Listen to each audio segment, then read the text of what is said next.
আসসালামু আলাইকুম ওয়া রাহমাতুল্লাহি ওয়া বারাকাতুহু। ওয়া আলাইকুম আসসালাম ওয়া রাহমাতুল্লাহি ওয়া বারাকাতুহু। আউযু বিল্লাহি মিনাশ শাইতানির রাজীম। আউযু বিল্লাহি মিনাশ শাইতানির রাজীম। বিসমিল্লাহির রাহমানির রাহিম। বিসমিল্লাহির রাহমানির রাহিম। রব্বি জিদনি ইলমা।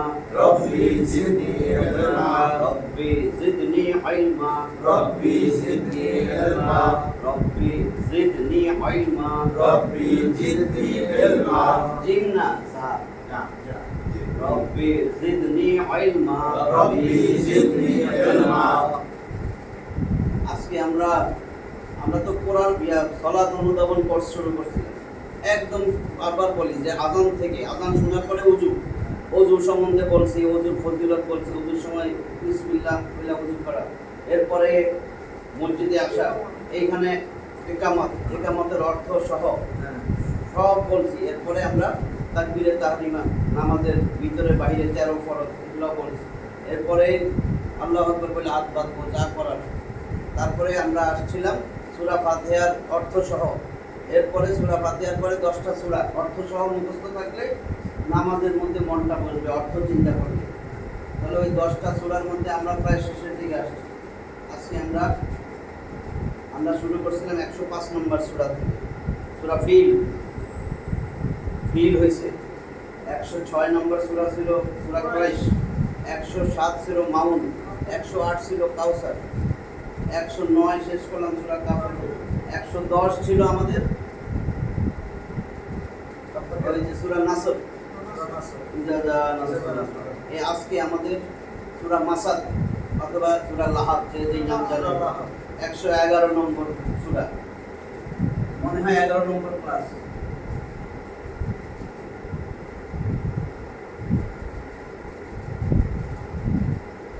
তাহলে আমাদের আজকের সূরাটার নাম, দুইটা নাম আছে, মাসাদ, সূরা লাহাব অর্থ হইল কি? অগ্নিশিখা। আগুন যখন জ্বলে, দেখছেন উপরে শিখাটা অনেক সময় লাল, অনেক সময় সবুজ এরকম দেখা যায়। অগ্নিশিখা। শীষ, আগুনের শীষ অথবা আগুনের স্ফুলিঙ্গ, এটা লাহাব। আবু জাহেল, আবু লাহাব রাসূলের চাচা ছিল, কিন্তু রাসূলের চাচা দাদা ছিলেন আব্দুল মুত্তালিব, তার 10 সন্তানের অন্যতম সন্তান। 10টা ছেলের মধ্যে এটা ছিল অন্যতম। তার চেহারা ছিল একেবারে লাল, উজ্জ্বল, এই জন্য তার বলতো লাহাব, আবু লাহাব, আবু লাহাব তার নাম। শানে নজরুলটা আগে বলি, সূরাটা শানে নজরুল, শান মর্যাদা, নজুল অবতীর্ণ হওয়ার যে ঘটনা, কি প্রেক্ষাপট, কি তার মান মর্যাদা, কোন প্রেক্ষিতে নাজিল হয়েছে। তাহলে সেইখানে আপনার ঘটনা হলো বুখারী মুসলিমে যেভাবে পাওয়া যায়, যে ইবনে আব্বাস রাদিয়াল্লাহু তাআলা আনহু বর্ণনা করছেন যে যখন এই আয়াতটা নাজিল হয়, 26 নম্বর একটা সূরা আছে, সূরা আশ-শুআরা অর্থ হলো কবিগণ। রসুলের যুগে খালি কবিতা দেখতো না, কবিতা এনে না কাবাঘরে ঝুলাইতো, কবিকে কত সুন্দর কবিতা প্রতিযোগিতা হইত। শুআরা, কবিগণ, 227টা আয়াত। এর মধ্যে 214 নম্বর আয়াত যখন নাজিল হয়, কাবায় তো মক্কায় অবতীর্ণ সূরা, 5 আয়াতের সূরা। রাসূল সাল্লাল্লাহু আলাইহি ওয়াসাল্লাম তো প্রকাশ্যে দাওয়াত দিতেন না, তখন শুরুতে যখন 214 নম্বর আয়াত, এটা ইবনে আব্বাসের থেকে বর্ণিত, ইবনে আব্বাস রাদিয়াল্লাহু তাআলা। এইখানে আয়াতটা ছিল ছোট আয়াত, কিন্তু রাসূলরে আদেশ করতেছেন আল্লাহ, আমরের সিগা, বা আনজির আশিরাতাকাল আকরাবিন। আমি এখন তো পড়তে পারি না, এই জন্য আমি লিখতেছি।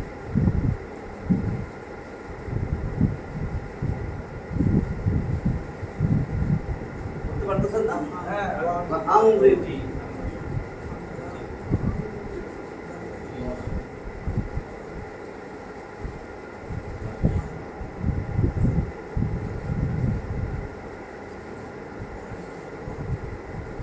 আশিরাতাকা, মানে তোমার আশিরাতাকা, তোমার আত্মীয় স্বজন ওয়া এবং আনজির সতর্ক করো, সাবধান করো, ভয় দেখাও। আল্লাহ রাসূল বলেন ওয়া আনজির, তুমি সতর্ক করো আশিরাতাকা, তোমার নিকট তোমার আত্মীয় স্বজন, আকরাবিন, আশিরাতাকাল আকরাবিন।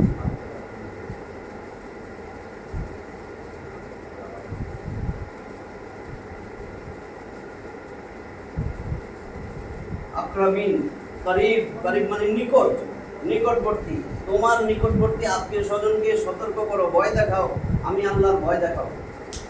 যখন এই আয়াত নাজিল হয় তখন আল্লাহ রাসূল সাল্লাল্লাহু আলাইহি ওয়াসাল্লাম তার নিকট আত্মীয় স্বজন আর তার যে দলভুক্ত একনিষ্ঠ যে সমস্ত লোকজন আছে এদেরকে তাবলীগের উদ্দেশ্য ছিল আল্লাহর তাবলীগ করা, এখন দিনের দাওয়াত দাও। তখন রাসূল সাল্লাল্লাহু আলাইহি ওয়াসাল্লাম গেছেন সাফা পাহাড়ে উঠে একেবারে চূড়ায় উঠছেন। সাফা পাহাড় তো সবাই তো গেছেন, সবাই সাফা পাহাড়ের উপরে উঠছেন, চূড়ায় উঠা তখন ইয়া সাবাহা, ওই সময় তৎকালীন সময় সেই জাহিলি যুগে এটা ছিল কেউ বিপদে পড়লে বিপদ সংকেত, বিপদে পড়লে চেইন জানেন না ট্রেনে, এটা বিপদ সংকেত। ওই পাহাড়ে উঠে বলতেছেন ইয়া সাবাহা, সবাই মনে করছে কেউ একজন বিপদে পড়ছে, সব ওই পাহাড়ের পাদদেশে আইসা জমা হয়েছে, সাফা পাহাড়ের নিচে জমা হয়েছে। আইসা দেখে মোহাম্মদ সাল্লাল্লাহু আলাইহি ওয়াসাল্লাম। তখন রাসূল সাল্লাল্লাহু আলাইহি ওয়াসাল্লাম বলতেছেন যে আমি যদি বলি যে পাহাড়ের পশ্চাতে উল্টা পাশে তোমরা যেখানে আছো তার পিছনে একদল অশ্বারোহী সৈন্য ওত পাইতে আছে, তোমাদেরকে আক্রমণ করবে যে কোনো সময়, তোমরা বিশ্বাস করবা? মোহাম্মদ বলো কি, আমরা বিশ্বাস করবো না কেন? আজ পর্যন্ত তোমার মিথ্যা রূপে আমরা পাই নাই, মিথ্যুক হিসাবে পাই নাই, তুমি আল আমিন, তুমি আস-সাদিক, তুমি আল আমিন। তখন আল্লাহ রাসূল সাল্লাল্লাহু আলাইহি ওয়াসাল্লাম বলছে তাহলে তোমরা জানা রাখো কঠিন একটা আযাব, কঠিন এক শাস্তি তোমাদের উপর আসছে। এখনো তোমরা সেই আল্লাহকে ভয় করো, একমাত্র আল্লাহর ইবাদত করো, এই মূর্তি পূজা, অগ্নি পূজা, এই সমস্ত শিরক কুফরি এগুলা থেকে মুক্ত থাকো। কুলু লা ইলাহা ইল্লাল্লাহ তুফলিহুন, তোমরা বলো আল্লাহ ছাড়া কোনো মাবুদ নাই, তুফলিহুন, তাহলে তোমরা সবাই সফলকাম হইবা। আবু লাহাব তখন এই মোহাম্মদ এগুলা বলার জন্য আমাদের এখানে ডাকছো, তুমি ধ্বংস হও, ইট খুঁজতেছে, ইট মারবো। এই সময় এই আয়াতটা নাযিল হয়, এই যে সূরা লাহাব, তাব্বাত ইয়াদা আবি লাহাবিন ওয়া তাব। আমি লিখতেছি অর্থ সহ বলতেছি, এটা ছিল শানে নজুল। অথচ এই চাচা সবচেয়ে বেশি খুশি হয়েছিল, এত বেশি ভালোবাসতো রাসূল যখন হয়েছে, দৌড়ায় দৌড়ায় সবার কাছে যায়, আমার ছোট ভাই আব্দুল্লাহর বংশ রক্ষা হয়েছে, তার একটা পুত্র সন্তান হয়েছে, খুশিতে সবাই চারিদিকে দৌড়াইতেছিল। আর প্রথম যে সংবাদ দিয়েছে তার দাসী সুয়াইব, নাম হলো সুয়াইবা আয়েশা যখন খবর দিয়েছে, খুশিতে ওই দাসীটারে মুক্ত করে দিয়েছে, এত খুশি হয়েছে। অথচ এই পরে চরম শত্রু হয়েছে, সমস্ত জায়গায় বাধা দিত, হজের সময় যায় বাধা দিত, যখন সে দাওয়াত দিত, রাসূল সাল্লাল্লাহু আলাইহি ওয়াসাল্লাম কি বলে, আল্লাহর দিকে দাওয়াত দিতেন, কোরআনের দাওয়াত দিতেন, ওই তো এটা মিথ্যক, এটা পাগলের কথা শুনো না। এত কষ্ট দিয়েছে রাসূলরে। আপনারা অনেকেই জানেন যে তার দুই কন্যারেও তালাক দিতে বাধ্য করছে তার সন্তান দুইটারে। আবু লাহাবের ছেলে দুইটা, রাসূলের দুই মেয়ের হাজবেন্ড, তালাক দিতে বাধ্য করছে। তাহলে এখানে শানে নজুল হলো এটাই। কখন নাজিল হইল? পাথর খুঁজতেছে রাসূলরে মারবে, যে এই কথা বলার জন্য ডাকছো আমাদেরকে। তখন সূরা লাহাব এই 5টা আয়াত নাজিল হয়। এই হলো শানে নজুল আয়াত, 5টা আয়াত। সূরার নাম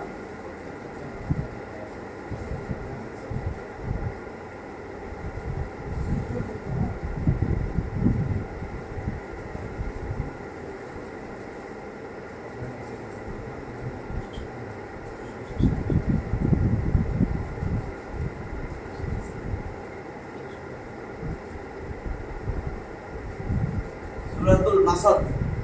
এই মিম বোঝা যায় না? হ্যাঁ, বোঝা যায়। সূরাতুল মাসাদ, আরেক নাম লাহাব।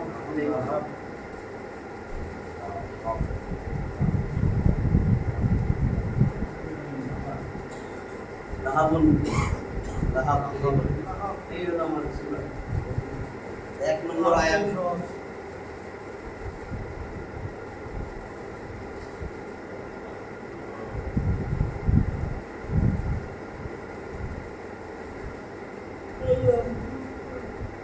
তাব্বাত মাসাদ মাসাদ মাসাদ অর্থ হলো যে খেজুরের গাছের যে আঁশ সেই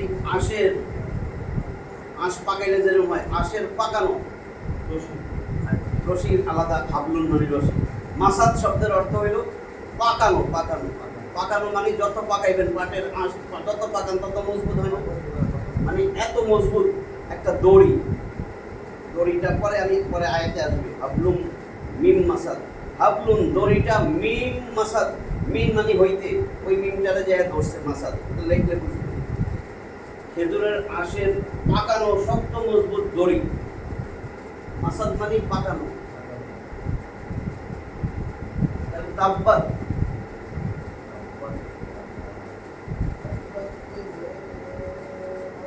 ইয়াদা এখানে 3 আলিফ টান কেন হবে এই দেখো ওই কোরআন পড়ানোর সময় বলছিলাম কি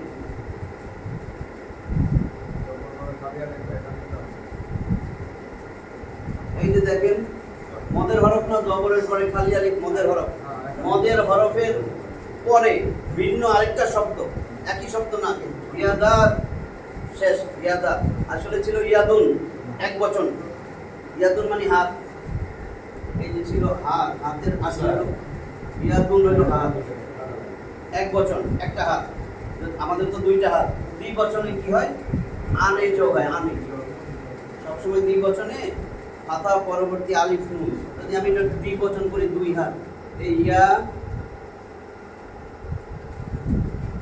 এইখানে জবর হবে ফাতা মানে জবরের পরে একটা আলিফ আর একটা নুন ইয়া দানে মানে দুই হাত যে কোনো জিনিস দুই বচন করবেন সহজ বুঝছেন তো যেমন আইনুন চোখ আইনানে দুইটা চোখ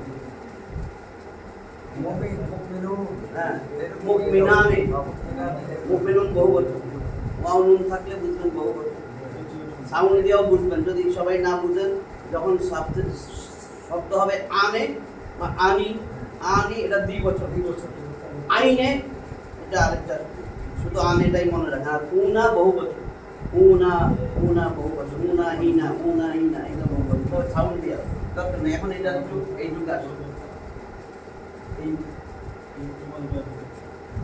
আপনি এই যে দেখেন একটা ইয়াদা এটা একটা শব্দ এটা আরেকটা শব্দ দ্বিতীয় শব্দের শুরুতে মদের হরফের পরে যদি আবার একটা লম্বা হামজা আসে 3 আলিফ টান বলছিলাম যদি গোল হামজা আসতো 4 আলিফ টান একই শব্দে মদের হরফের পরে গোল হামজা 4 আলিফ টান এটা তো দেওয়াই থাকে তাহলে বলে মধ্যে মুত্তাসিল আর 3 আলিফ টান মদ মানে টানা মধ্যে মুনফাসিল তাহলে এইখানে এরকম একটা দেখুন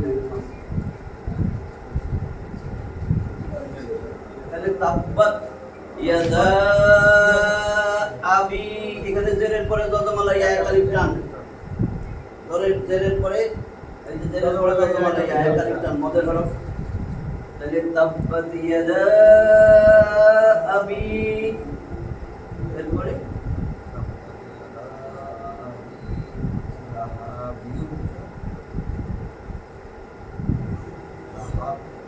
আবি লাহাব এখানে দেখবেন এর 1 নম্বর আয়াতে আয়াত শেষ হয় নাই কিন্তু বিউম কেন এটা মনে আছে সবাই নুন সাকিন আর তানবিন পড়াইছিলাম নুন সাকিন আর তানবিন দুইটার মধ্যে শেষে কিন্তু তানবিন নুন আছে এটা নুন সাকিন তার মানে নুন সাকিন আর তানবিনের পরে ইয়ার মা নুন 6টা হরফ বলছিলাম 6 হরফের পর আরো শর্টকাট করে দিয়েছিলাম ইয়াউমুন লিখলে কি হয় এই ইয়াও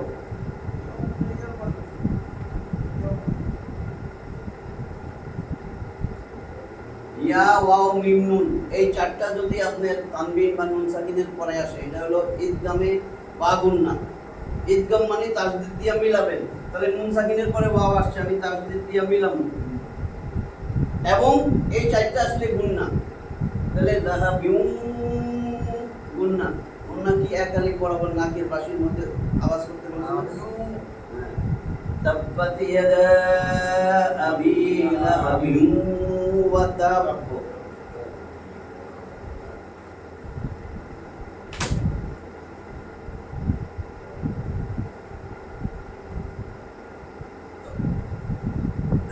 এই এক নম্বর আয়াত তাহলে কি হয়েছে দেখেন তাব্বাত তাব্বাত এখানে আছে তাব্বা ওইখানে তাব্বাত একই জিনিস কিন্তু এটা তাব্বা এটা পুরুষরে বোঝায় তাব্বা আপনারা যত গ্রামার সহজ করে বোঝানোর জন্য বলছি তাব্বা হলো পুরুষদের আর এই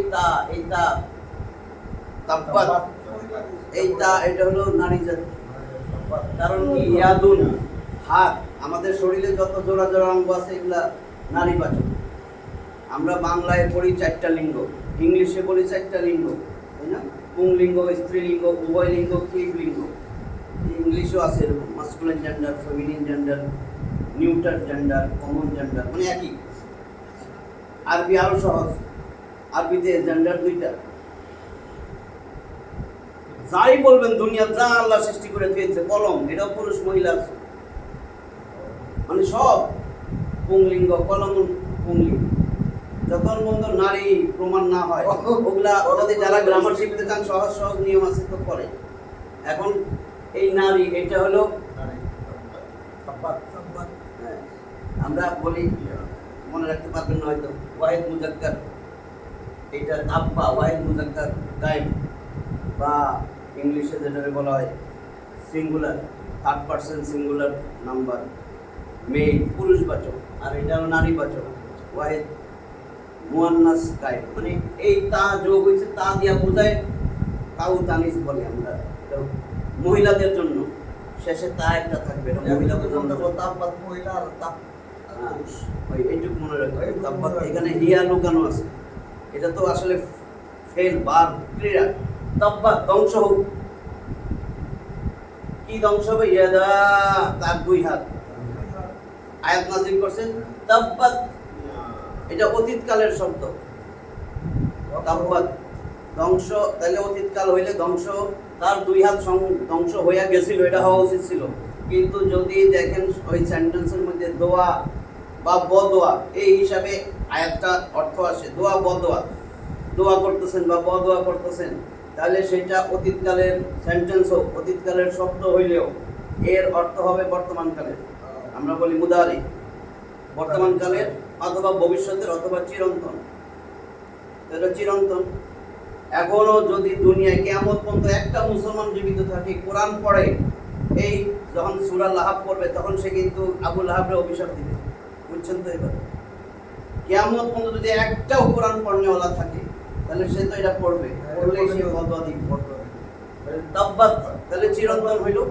তাব্বাত ইয়াদা ধ্বংস হোক এটা ছিল ইয়াদানে ওই যে নুন দেখাইছিলাম না নুনটা পড়ে যায় এটা মাথায় ঢুকবে না হয়তো কারণ এই যে আবি এটা ছিল আবু লাহাব আবি হয়ে গেছে এইটার সাথে এটার একটা সম্পর্ক আছে এজাফত বলে সম্বন্ধ এটা মুদাফ ইলাইহি এটা যদি মাথায় না ঢুকে তাদের ঢুকবে না তাহলে কঠিন করতেছি না আমি অনেকে আছে জানে একটু জেনে না তাহলে মুদাফ ইলাইহি জের হয় এটা মুদাফ ইলাইহি এটা জের হয়েছে আর এখানে ইয়াদা নুন পড়ে যায় মুদাফ হলে তানবিন হয় না মুদাফে আলিফ লাম হয় না মুদাফ যদি দ্বিবচন মুদাফ হয় বা বহুবচন মুদাফ হয় নুনটা পড়ে যায় তাহলে নুন পড়ে গেলে ইয়াদানে ছিল ইয়াদা আর এখানে এটা হলো সাবজেক্ট ফাইল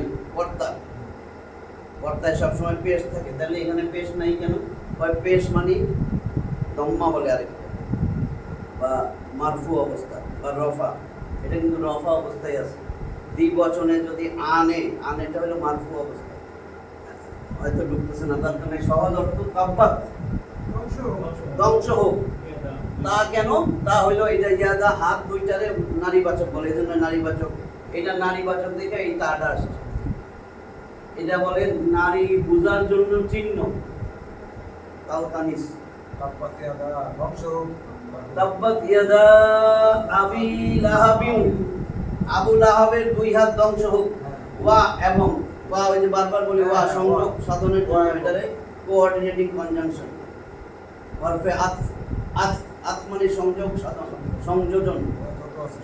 এবং তাব্বা, এখন পুরুষবাচক কেন আসলো, এটা নারী দিকে বলছে। ধ্বংস হোক আবু লাহাবের 2 হাত, এবং ধ্বংস হোক সে নিজেও, এই যে তাব্বা, এবং ধ্বংস হোক সে নিজেও, মানে সে পুরুষ তো। অথচ শুধু তাব্বা অর্থ সে একজন পুরুষ ধ্বংস হয়েছিল অতীতকাল। অতীতকাল অর্থ হওয়ার কথা ছিল এটা, যেহেতু এটা একটা বদোয়া, বদোয়া না, বদোয়া, এটা চিরন্তন। তাহলে তাব্বাত, তাব্বাত অর্থ হলো ধ্বংস, ধ্বংস হোক, ধ্বংস হোক আবু লাহাবের 2 হাত, এবং সে নিজেও, এবং সে নিজেও। ধ্বংস হোক ইয়াদা 2 হাত, আবি লাহাব, এটা হলো আবু, এটা হলো লাহাবিন, জের হইলে র এর আসে। আবু লাহাবের। তাহলে ধ্বংস হোক আবু লাহাবের, সবসময় মুদাবিলাই থেকে অর্থ হয়। তাহলে ধ্বংস হোক আবু লাহাবের 2 হাত, এই ওয়া মানে এবং, এবং সে নিজে।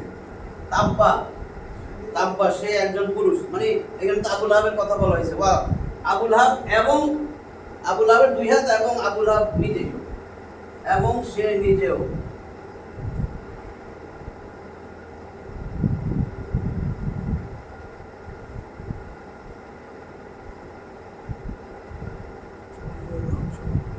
তাব্বা মানে ধ্বংস, ধ্বংস হোক।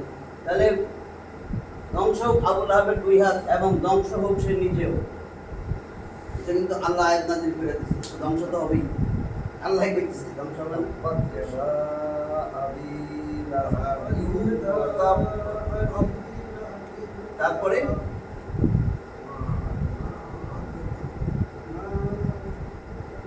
মা, এখন দেখেন তো কি কি লাগছে।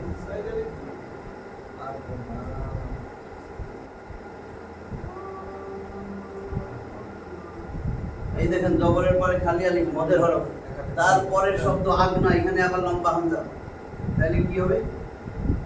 মা মধ্যে মুনফাসিল, মা আগনা, আগনা, আগনা। এখানে এক আলিফ টান, মা আগনা মা আগনা। আনহু,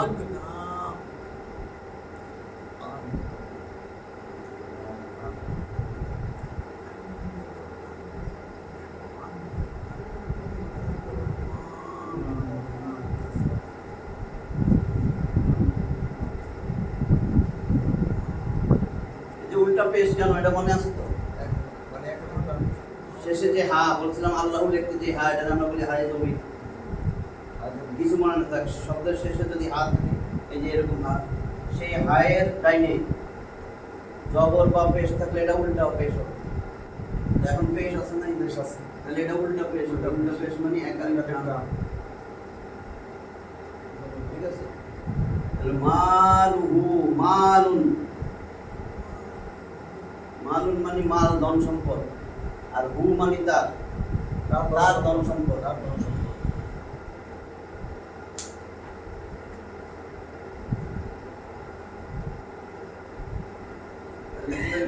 মা আগনা আনহু মালুহু, ওয়া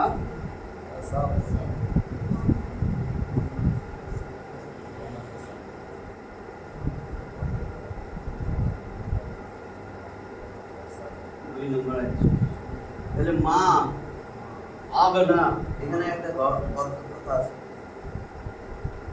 আগনা এটা তো অতীতকালের শব্দ, মাদির সিগা, মুদারে হবে আগনা, ইয়গনি, ইগনাউন ভাবে ইফাল বলি আমরা, ইফাল থেকে আসছে। এই জন্য এই আলিফটা দেখেন সবসময় এটা পড়ায় আসবে। কিছু আলিফ আসে না, সামনে ওয়াও তাও কিছু থাকলে হামজায় ওয়াসল, এটা লেখায় আসে, পড়ায় আসে না। আর এটা হলো হামজায় কতই ভাবে ইফালের যে হামজাটা, এটা হামজায় কতই, এটা বাক্যের শুরুতে আসুক, মাঝখানে আসুক, এটা পড়ায় আসবে। মা আগনা আনহু, আন একটা হরফে জার, যারা জানেন এর আগে বলছিলাম 17টা হরফে জার আছে, আমরা কোরআনে 11টা শিখলেই হবে, বাকিগুলো লাগবে না। অনেকবার কইছি না মুখস্থ হয়েছে কারণ হ্যাঁ, শব্দ। মানে এই হরফে জারগুলো আসলে এই হরফে জার যেই এসএমের আগে আসে, যে শব্দের আগে আসে সেটা শেষে জের হবে। সবসময় দেখবেন হরফে জারের পরে জের হয়। হরফে জার 17টা। আমি তো শুরু দিয়া বলছিলাম বাউ দাও কাফুলাম ওয়াও মুনজু মুদখালা রুবা হাসামিন আদা ফি আন আলা হাত্তা ইলা। তার মধ্যে 11টা কোরআনে আছে, 11টা শিখলেই হবে। ওয়াও মুনজু মুদখালা এগুলা দরকার নেই, এগুলা নাই কোরআনে, এগুলা না হইলেও চলবে। হাদিস পড়তে গেলে লাগে 11টা। বাউ দাও কাফুলাম ওয়াও মিন ফি আন আলা হাত্তা ইলা, এই কয়টা লাগে। আচ্ছা দেখেন মা আগনা, আগনা ইউগনি এক নাউন, মানে এই শব্দটার পরে যদি হরফে জার আন আসে তাহলে এটার অর্থ হয়, এই আগনা অর্থ হয় কাজে লাগা, কাজে লাগা, উপকারে আসা। যদি সামনে না বোধক কিছু না থাকে, এই মা মানি না, মা কিন্তু 3টা অর্থ আছে। মা যা, যা কিছু মা। আরেকটা মা হইল হোয়াট, কি, কি কি মা যা কি। আর আরেকটা মা হইল না, না না। এই যে এখন এটা না, এই মা আগনা কাজে লাগে না, কাজে লাগে নাই, কোনো উপকারে আসে নাই, কোনো কাজে লাগে নাই। মা আগনা আনহু, তার পক্ষ থেকে। আনহু, হু মানে তার, তার পক্ষ থেকে। আন, আন বিনা আনাবি হুরায়রাতা। আন অর্থ হইতে বর্ণনা করা হয়েছে, সম্পর্কে, ব্যাপারে। তাহলে মা আগনা আনহু, তার ব্যাপারে, তার কোনো কাজে লাগে নাই। মালহু, তার ধন সম্পদ। আবুল আহাবের কথা বলছে, তার ধন সম্পদ তার কোনো কাজে লাগে নাই। ওমা কাসাবা, ওমা কাসাব, এই যে কাসাবা 3 অক্ষর নাই, ফাআলা কাসাবা, দেখুন কোন ফর্মে পড়ছে, অধিককাল।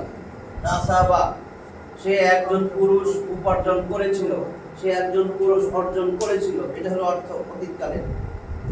তাহলে সে যা অর্জন করছে, এইখানে দেখেন মা মানে যা কিছু, মা, আর এখানে মা মানে না, এটা বাক্য দিয়া বুঝতে হবে। মা আগনা আনহু মালুহু, তার সমস্ত ধন সম্পদ তার কোনো কাজে লাগে নাই। ওয়া মা কাসাব, এবং যা সে অর্জন করছে, যা কিছু সে অর্জন করছে, যা কিছু তার ধন সম্পদ তার কোনো কাজে আসে না। রমা কাসা, মা কাসাব, তাহলে মা এটা না, বা নাই, কাজে লাগে নাই। আগনা কাজে লাগা।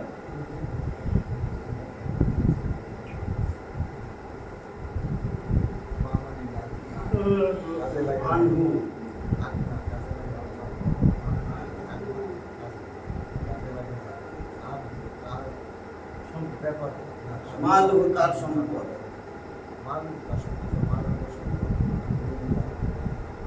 তার ব্যাপারে তার সম্পদ কোনো কাজে লাগে নাই। ওয়া এবং মা যা কাসাবা, সে অর্জন করছে।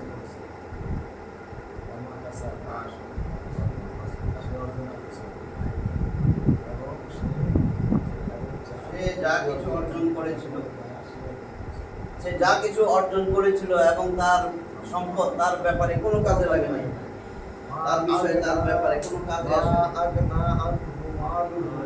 মা আগনা আনহু মালুহু, আমরা তো বাংলায় বলি মাল, ধন সম্পদ। মালুহু, ও মানে তার।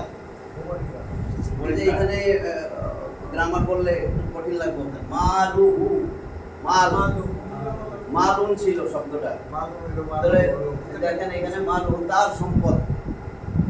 এটার সাথে এই যে হু, হু দমির সর্বনাম, এটা কিন্তু সবসময় মানসুব মাজরুর যে ফর্মগুলো আছে, এই সর্বনামগুলোরে বলা হয় জবর আর মাজরুর মানে জেরের জায়গায়। আর হুয়া হুমা হুম, ইয়া হুমা হুন্না, আনতা আনতুমা আনতুম আনতি আনতুমা আনতুম না না নাহনু, ওইটা সবগুলো মারফু অবস্থায় থাকে। আর এখানে হলো হু হুমা হুম, হা হুমা হুন্না, কা হুমা হুম, কি হুমা হুন্না। তারপর হলো আপনার মুতাকাল, ইয়া মুতাকাল্লিম সান্না। তাহলে মালুহু, দেখেন তার সম্পদ, র আছে না, র এর তার তার সম্পদ মুদাফে আলিফ লাম হয় না, এই জন্য হয় না। আর তানবিন মালুনের আরেকটা পেশ কমে গেছে, মালু তার সম্পদ। তাহলে তার সম্পদ তার কোনো কাজে লাগে নাই। ওয়ামা এবং যা কিছু কাসাবা সে অর্জন করছে কিছুই তার কাজে আসবে না। 2 নম্বর আয়াত শেষ।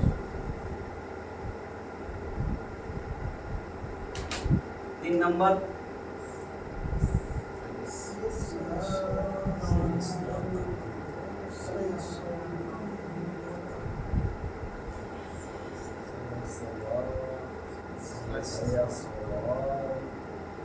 এবার বোঝা যায়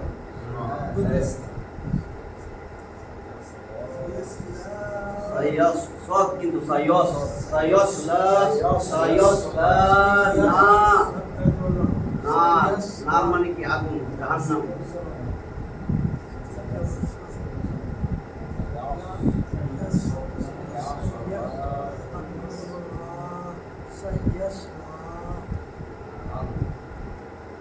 নারন আগুন।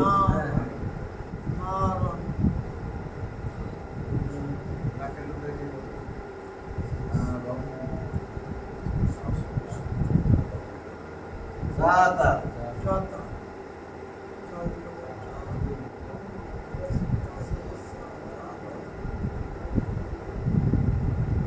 সায়াসলা নারন জাতা লাহাবিন।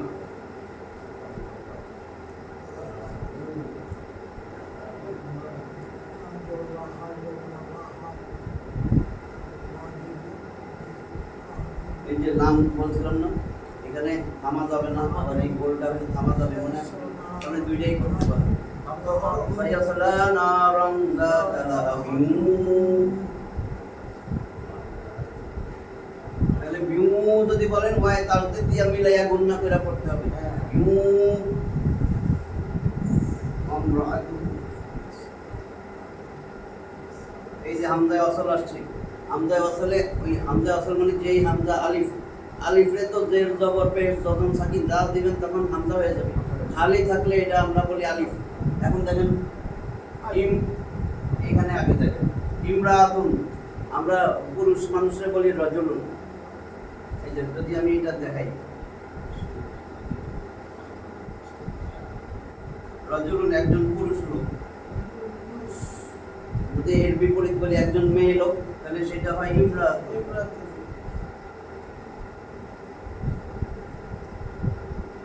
ইমরাতুন একজন মেয়ে লোক। এই ইমরাতুনটা এটা কিন্তু ছিল ইমরাতুন।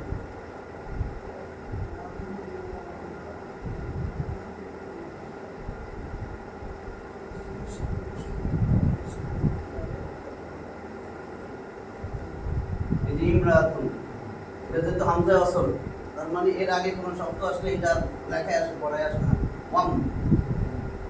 ওয়ামরাআতুহু,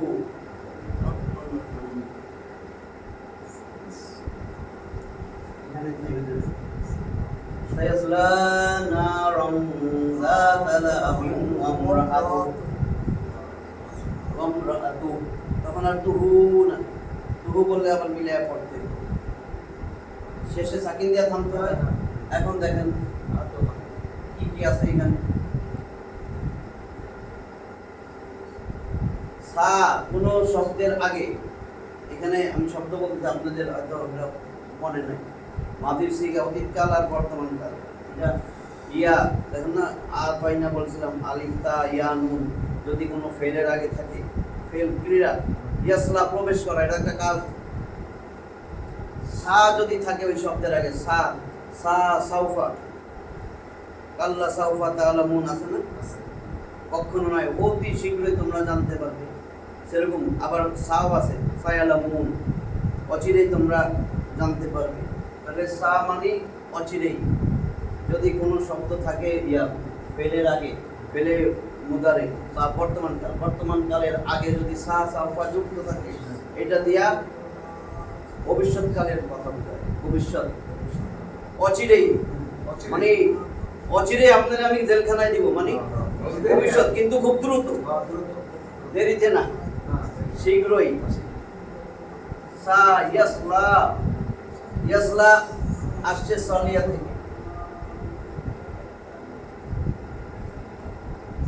সলিয়া সলিয়া হলো অতীতকাল, সলিয়া ইয়াসলা বর্তমান কাল। সলিয়া সে একজন পুরুষ প্রবেশ করেছিল, আর ইয়াসলা সে একজন পুরুষ প্রবেশ করবে। তাহলে এটা ইয়া দিয়া ইয়াসলা, অচিরেই সে প্রবেশ করবে। কে? আবু লাহাব। আবু লাহাবের কথা বলতেছে। অচিরেই সে প্রবেশ করবে, ইয়াসলা শীঘ্রই অথবা অচিরেই, যেটাই দেন। ইয়াসলা প্রবেশ করবে, সা হলো শীঘ্রই।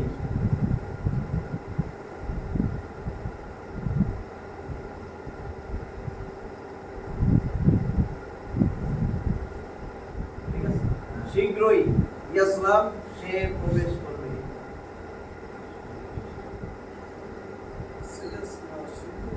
বা অচিরেই, যেটাই দেন, অচিরেই বা শীঘ্রই সে প্রবেশ করবে। নারান, নারুন, নার মানে আগুন। এটা একটু কেন জবর হইলো, পেশ হইলো না, এটা গ্রামারের ব্যাপার। এই জন্য আমি বলে দিই, মনে থাকলে থাকলো, নাইলে যদি গ্রামার ক্লাস চান পড়াই দিব। নারান হওয়ার কথা ছিল নারুন, নারান হয়েছে কেন? অচিরেই সে প্রবেশ করবে। কোথায়?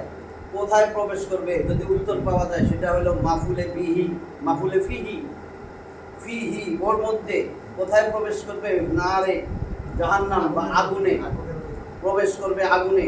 তাহলে কোথায় উত্তর পাওয়া যাইতেছে? কোথায় প্রবেশ করবে? নার, আগুনের মধ্যে। তাহলে সেটা মাফুল, মাফুল মানে জবর হবে শেষে। তাহলে জবর হয়েছে। ঠিক আছে, সবসময় দুই জবর, দুই জের, দুই পেশ, সবসময় ইউজুয়ালি। কোনো কারণ যদি আসে তাহলে একটা করে কমে। যেমন আলিফ লাম থাকলে একটা হবে, আলিফ লামের পরে তানবিন হয় না, কারণ আলিফ লাম দিয়ে আর নির্দিষ্ট হয়ে যায়। আর তানবিন যেগুলোতে থাকে এটা হলো অনির্দিষ্ট। একটা শব্দ তো আর নির্দিষ্ট অনির্দিষ্ট হয় না, একটা লোক তো লম্বা আর খাটো হয় না। আচ্ছা, তাহলে অচিরেই সে প্রবেশ করবে নারান, আগুনে। এখন আগুনের গুণ বর্ণনা করতেছে, কেমন আগুন। এই জাতা মানে এটা নার, আগুনটা কেমন, আগুনটা কেমন সেটার গুণ বর্ণনা করলা। এটারে বলে সিফাত। সিফাত মানে গুণ। এটা মাউসুফ, এটা সিফাত। এই জন্য এইটা যেরকম হবে এটাও সেরকম হবে। এটা যদি তানবিন থাকে এটাও তানবিন হবে। এটা যদি মারেফা হয় এটাও মারেফা। নাকেরা, নাকেরা, এগুলো হলো নির্দিষ্ট অনির্দিষ্ট, এগুলোর কথা বলতেছে। তাহলে যা তান হওয়ার কথা ছিল, এটাও দুই জবরের। কিন্তু এইটা আবার, এইটা মুদাফ হয়েছে, মুদাফ হয়ে তানবিন হয় না। এই যা তা, এটা জাতা মানে সমন্বিত।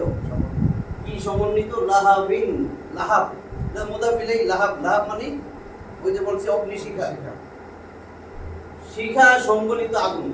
যেগুলা আগুন, শিখা হলো অন্য জিনিস, আগুন জ্বলতেছে, শিখা হলো ওই যে যেগুলা নীল, লাল, সবুজ, কালা দেখা যায়, এলিয়ান শিখা।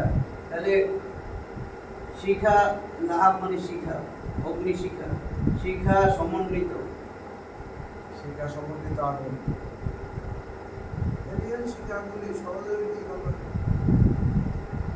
শিখা সমন্বিত আগুনে সে প্রবেশ করবে। অগ্নি স্ফুলিঙ্গ বলেন, অগ্নিশিখা বলেন, জ্বলন্ত আগুনের শিখা সমন্বিত আগুনে সে প্রবেশ করবে। সায়াসলাকে আবু লাহাব, অচিরেই সে প্রবেশ করবে শিখা সমন্বিত আগুনে। ওয়া এবং, ওয়া দিয়া সংযোগ সাধন করে যে আরো বাকি রয়েছে, আর কে প্রবেশ করবে? বা ওয়ামরাতুহু, হু মানে তার, তার স্ত্রী, তার মহিলা আর কি, তার মহিলা তার স্ত্রী। ওয়ামরাতুহু, ওই দেখেন হু উল্টা পেশ কেন? তার আগে পেশ আছে, পেশ আছে। তার আগে পেশ যদি থাকে অথবা জবর থাকে তাহলে, আর এই হায়ের আগে হরফে যদি জের থাকে, যদি এখানে নিচে জের হয় তাহলে এটা খাড়া জের হবে, বিহি। আমরা দেখি না বিহি, দেখবেন আছে। তাহলে আমার রাসূলিহি দেখবেন। আচ্ছা, তাহলে বলছে কি এবং তার স্ত্রীও, এবং তার স্ত্রী হবে। তাহলে সেও শীঘ্রই সে প্রবেশ করবে শিখা সমন্বিত আগুনে এবং তার স্ত্রীও। এখানে অসুবিধা আছে? না, 3 নম্বর আয়াত শেষ।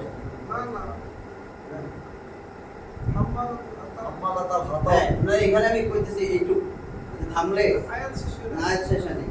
ওই যে তা আছে, শেষ হওয়া দিছি, তখনই থামতে পারবে। এবার হলো হাম্মালাতাল হাতাব, ওই স্ত্রীর ব্যাপারটা বলতেছে, স্ত্রীর সম্বন্ধে একটু জানাইতেছে। এরকম লিখলে বুঝেন আপনারা? হ্যাঁ, আমরা তো বুঝি না। আমরা পুরো বুঝছি না।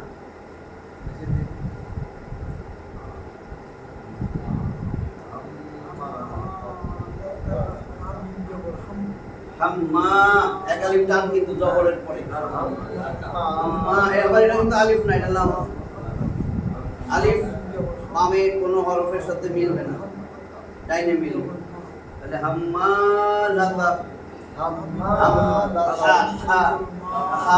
আয় হতি হাম্মালাতা,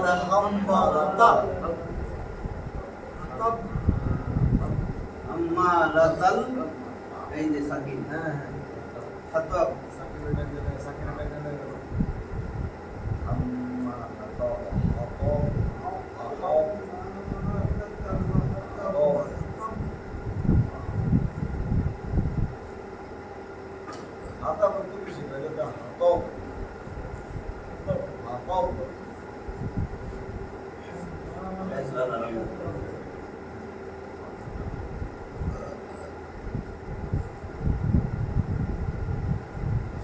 ঠিক আছে? সাইয়াস লা নারুম যাতাল হাফি ওয়া আমরাতুহু হাম্মালাতাল হাতাব। এখন হাম্মালাতা, হামালা ছিল কিন্তু এই যে দেখেন, হামালা মানে সে একজন পুরুষ বহন করেছিল। এখন যদি আমি এরকম তাসদীদ দিয়ে দেই মাঝখানের হরফে, অতিরিক্ত বহন করা, অধিক বহনকারী বুঝানো, ডবল, বেশি বহনকারী। তাহলে হাম্মালাতা, তা কেন? তা কোনো শব্দের শেষে যদি এসএম এর শেষে যদি দেখেন তা, এসএম মানে নাউন, নাম, যদি তা থাকে, গোলতা, কোনো শব্দের শেষে গোলতা থাকলে, গোলতা মহিলাদের জন্য। এখানে বলছে না এবং তার স্ত্রীও, এই স্ত্রীর কথা কইতেছে হাম্মালাতা, যে কে? হাম্মালাতা, অধিক বহনকারী। হাতাব মানে লাকড়ি বহনকারী, কাঠের বহনকারী, কাঠ বহনকারী, লাকড়ি বহনকারী, কাঠের, কাঠের বা লাকড়ি বহনকারী, কাঠের অধিক বহনকারী।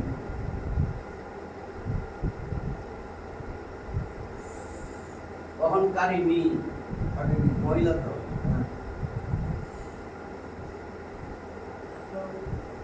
কাঠের বা লাকড়ির বহনকারী, লাকড়ির, কাঠের, রয়ের বহনকারিনী, মুদাফ মুদাফিল, এই জন্য যে হয়েছে লা হাতাবি। আলিফ লাম থাকাতে একটা জের হয়েছে, নাহলে আলিফ লাম না থাকলে দুইটা জের হইতো। তাহলে হাম্মালাতাল হাতাব, ওই স্ত্রী হলো অধিক লাকড়ি বহনকারিনী, কাঠ বহনকারিনী, লাকড়ি, কাঠের লাকড়ি, কাঠের লাকড়ি বহন। তাহলে অচিরেই আবু লাহাব এবং তার স্ত্রী অচিরেই প্রবেশ করবে শিখা সম্বন্ধিত আগুনে। তার স্ত্রী হলো অধিক লাকড়ি বহনকারী, অধিক কাঠের এক রেওয়াতে আছে এই মহিলাই রাসূলের পথের মধ্যে কাঁটা বিছিয়ে রাখতো। আমরা বলির কাহিনী শুনছি, রাসূলের পায়ে কাঁটা লাগে, কষ্ট হয়।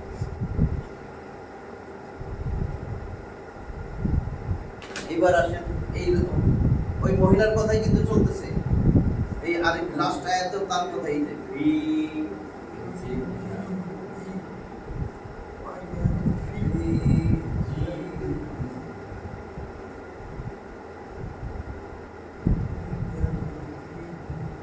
ওই যে দেখেন এখানে ছিল কোথায় জানি হু, ওই যে তখন পুরুষের কথা বললাম, তাব্বাত ইয়াদা আবি লাহাবিন ওয়া তাব মা আগনা আনহু মালুহু, হু পুরুষের ক্ষেত্রে, তার, হা নারীদের ক্ষেত্রে, হু হুমা হুম, হা হুমা হুম না, হু হুমা হুম পুরুষের ক্ষেত্রে, হু সেই তার, হুমা তাদের দুইজনের, হুমা হুম তাদের সকল মানে পুরুষের, আর হা সে একটা নারী, তার, নারীর তার, হুমা তার সেই নারী দুইজনের, হা হুমা হুম তাদের নারী সকলের। তাহলে এখান দেখেন হা, কারণ এটা ওই মহিলার কথা বলা হয়েছে। ফি মানে মধ্যে, জিদিহা জিদুন, শব্দটা ছিল জিদুন। সবসময় নাউন, নামের শেষে বলছিলাম তানবিন থাকবে, দুইটা পেশ, দুই জবর দুই পেশ। গোটা কোরআনের মধ্যে 85%ই আছে তানবিন যুক্ত এসএম, দুই জবর। সব এসএম এর শেষে যদি দুই জবর দুই জায়গায় দুই পেশ থাকে এগুলারে বলে মুনসারিফ। মুনসারিফ মানে পরিবর্তন হয়, বদলায়, রূপান্তরিত, মানে বদলায় যায়। দেখবেন এই জিদুন, এই দেখেন এখন জিদিন হয়ে গেছে, জিদান হয়ে গেছে, মানে জবর জের পেশ সব গ্রহণ করে।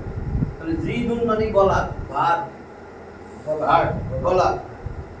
ফি জিদিহা, মানে তার গলার মধ্যে কিছু একটা থাকবে। ফি মানে মধ্যে, জিদুন মানে ঘাড়, জিদিহা ওই যে তার গলায়, তার গলায় যে র আসছে, এই জন্য দেখেন মুদাফ মুদাফিলাই। তাহলে ফি মধ্যে, জিদুন ঘাড়, হা মানে তার ঘাড়ে বা গলায়, যেটাই দেন গর্দানে, ঘাড়ে গর্দানে গলায় যেই শব্দটা দেন, তার ঘাড়ের মধ্যে কি থাকবে? হাবলুন মানে দড়ি,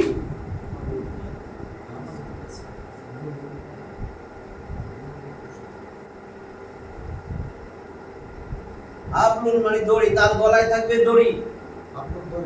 দড়ি কিসের দড়ি এখন বলবে?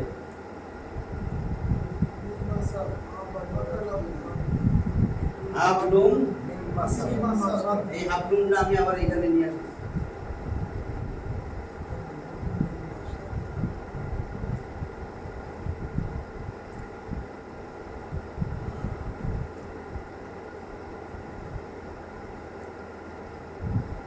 মিন মানে হইতে থেকে বলছিলাম না?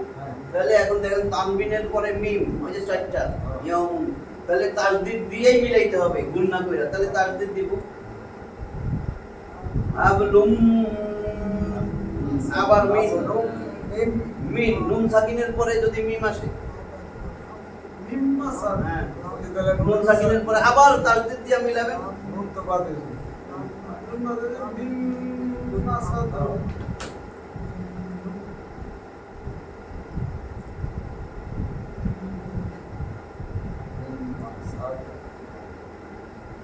তাসদীদ দিয়া মিলাবেন, ঠিক আছে?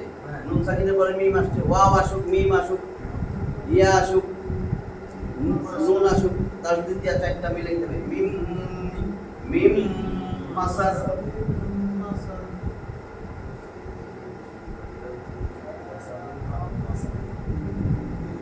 এই যে মুদাফিলাই আলিফ লাম আসলে একটা জের হইতো, আলিফ লাম তো নাই।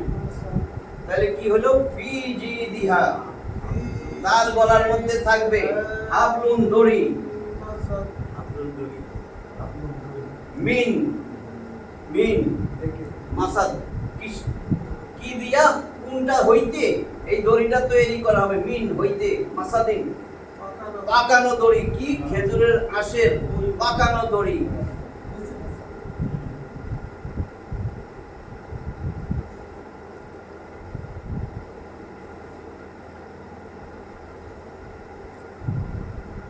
খেজুরের আঁশের পাকানো দড়ি, তার গলার মধ্যে থাকবে খেজুরের আঁশের পাকানো দড়ি। মাসাদ মানে পাকানো। তাফসিরে আবার অনেক কিছু লেখছে, পাকানো মানে অত্যন্ত মজবুত দড়ি। আবার অনেকে লেখছে তারের পাকানো দড়ি, মজবুত দড়ি তার গলার মধ্যে থাকবে। এগুলো আল্লাহর কথা। যে অনেকে বাইরেছেন এখনকার কবরে আযাব নাই, তাই না? অথচ কোরআনের মধ্যে আয়াত আছে, একবার প্রমাণ আছে, সব একটু চিন্তা করলে হয় বারজাক। অনেকে নইলে বলবে কবর তো মুসলমানের, কি সুন্দর ব্যাখ্যা দিবে। তাহলে নাস্তিক মরে গেল অথবা হিন্দু মরে গেল, জ্বালাই দিল, এর কবরে আযাব হয় কেমনে? কবর আপনি কি বুঝছেন? কবর মানে আপনার চোখের আড়ালে ধুয়েছেন না? বিজ্ঞান এত কিছু আবিষ্কার করে একেবারে নাসার বিজ্ঞানী চাঁদের দেশে গেল, আবার মঙ্গল গ্রহে যাওয়ার চিন্তা করতেছে, এত কিছু বানাইয়া ধুইছে, এত কিছু আবিষ্কার করছে, মাত্র 3.5 হাত নিচে কিছু আবিষ্কার করতে পারে না কেন? এত দূরে তো যাওয়ার দরকার নেই। ও নাসার বিজ্ঞানী, আপনার কোথাও যাওয়া লাগবে না, আমরা এত ফালতু উপরে উঠছেন, দরকার নাই, মাটির নিচে যান, আমরা দেখবো একটু। আমরা তো উপরে উঠতে পারবো না, এত খরচ নাই। আমরা গ্রামে দাঁড়াইও দেখবো, আপনারা আসেন মাটির নিচে 3.5 হাত নিচে কি হইতেছে দেখেন। বারজাক মানে পর্দার আড়ালের জিন্দেগি।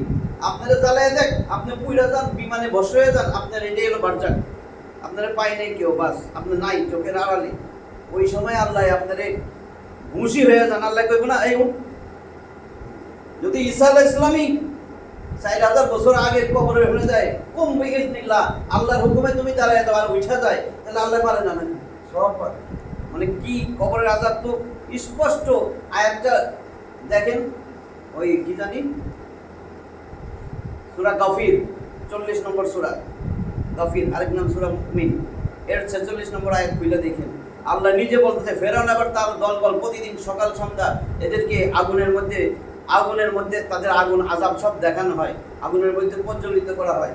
এইখানে তো আযাব দিতেই থাকবে। হাসরের ময়দানে এদের আর বিচার করবে না, সময় নষ্ট না, ওইখানে নিয়ে একেবারে চিরস্থায়ী জাহান্নামে ফেলাবে। আযাব নাই, সকাল সন্ধ্যা তাদেরকে দেখানো হয়, আগুনে দেওয়া হয়। আপনারা যদি খালি সকাল সন্ধ্যা জেলখানায় 1 বছর পরে ফাঁসি, ডেলি ফাঁসি দিয়া দেখায়, আপনার খাবার ঢুকবে, ডেলি দেখায় আপনার সকাল সন্ধ্যা কালকে তো ফাঁসি, আপনার যদি কেউ বলে আপনার ফাঁসি 7 দিন আগে, আপনি ব্যবসা যাবেন আর দোকান করতে? হ্যাঁ, আমি প্র্যাকটিসে যাবো, অপারেশন তাহলে এখন কেন মনে করি না আমার আসলে কি দরকার? কোরআনের কাছে ফিরে আসলে মুসলিমরা মাইক খাওয়া বন্ধ হয়ে যাবে, একদম গ্যারান্টি। এত যন্ত্রপাতি আবিষ্কার করা লাগবে না। কোরআন দিয়া নিজের জীবন, ব্যক্তিগত জীবন, দেশ সমাজ সব কিছু যদি পাল্টান, কিছু দিয়া পাল্টাইতে হবে না, কোনো রাজনীতি দিয়া পাল্টাইতে হবে না। রাজনীতি দিয়া কোনো নিশ্চয়তা নাই, কোরআন দিয়া নিশ্চয়তা আছে। কোরআন আল্লাহর চিঠি, আল্লাহকে আমার চিঠিতে আমি লিখে দিছি, এইভাবে চলো, তোমার অবশ্যই তোমার বাস্তব জীবন, সংসারিক জীবন সব সুখী হবে, রাষ্ট্রীয় জীবন সব শান্তি হবে। আমি আল্লাহ তোমাদের বানাইছি, আমি জানি কিসে শান্তি, আমি লেখছি, তোমরা মানো, আমি শান্তি দিয়ে দিব। কই মানছি? কি জানি হয়, যদি এই অস্ত্র থাকতো তাহলে আমরা এবারে মেরে দিতাম, অ্যাটম বোমা থাকতো, কিচ্ছু হইতো না। অ্যাটম বোমা হয়েছে কোরআন, পারমাণবিক অস্ত্র হয়েছে কোরআন। মুসলমানের কাছে এটা থাকলে সাহাবীদের কাছে কি ছিল? কোরআন আছে। রোম পারস্য হাসতেছিল না যখন রসুল কইছে রোম পারস্য অচিরেই বিজিত হবে, জয়ী হন, হাসতেছিল। বলে হয়েছে না জয়? এখন হয় না কেন?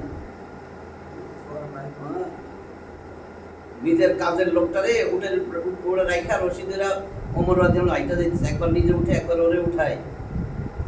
হ্যাঁ, আর আবু বলাই 50,000 কোটি টাকা নাই, ওটা নাই, এটা নাই। পার্থক্য দেখছেন? কোরআন মানুষের পরিবর্তন করে, আর মানব রচিত বিধান মানুষের জানোয়ার বানায়। একবারে লিখে রাখেন, কোরআন মানুষকে সাহাবীর মতো বানায়, সত্যিকারের মানুষ বানায়। আর যত উন্নত নাসার বিজ্ঞানীও যদি কোনো সংবিধান দেয়, সেটা মানুষকে জানোয়ারের থেকে, শুয়োরের থেকে অদম বানায়। এটা একেবারে 100-তে 100, 99 বলি নাই, 100-তে 100 সত্য। মানব রচিত বিধান দিয়া যত দেশ চালাবেন, এটা পশুর থেকে অদম। যাই দেখেন কোথায় কি করতেছে। পশু যা করে না রাস্তাঘাটে, তারা রাস্তাঘাটে সেটাও করে। আজকে এই তো বুঝছেন পুরা অর্থ সহ।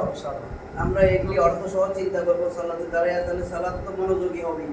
যদি অর্থটা না জানি, অর্থ না জানলে, আল্লাহ কিন্তু চিঠি দিছে, এটা ভালো করে শুনে, এটা আল্লাহর চিঠি। হুজুর আছে জিগেন, আল্লাহ চিঠি দিছে।